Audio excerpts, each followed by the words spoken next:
Witnesses described Mark Johnson as a sex-starved prosecutor during day 2 of his criminal trial.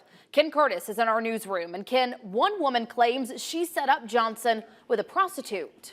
Yeah, that's what that one woman claims, Kinsley. She claims that she owed Johnson because he helped her get preferential treatment in the court system. So when he looked for a rendezvous, she hooked Mark Johnson up with an escort for a couple of $100s.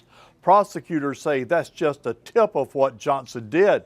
They claim as Houston County Assistant District Attorney, he influenced court cases. In return, he wanted sex and photos of scantily clad women.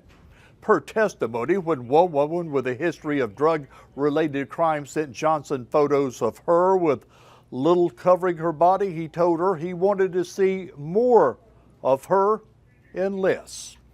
Investigators charged Johnson after a News 4 investigation revealed he had a cyber romance with another habitual drug offender.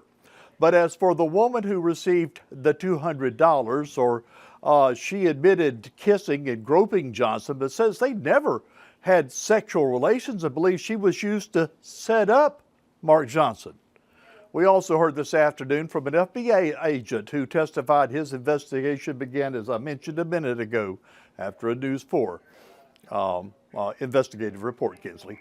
So, Ken, before you go, what are Johnson's attorneys saying about his action? Well, Dustin Fowler and that defense team, he says Johnson may lack a little bit of moral fiber, but he says this case isn't about morals. This is about whether Johnson committed crimes.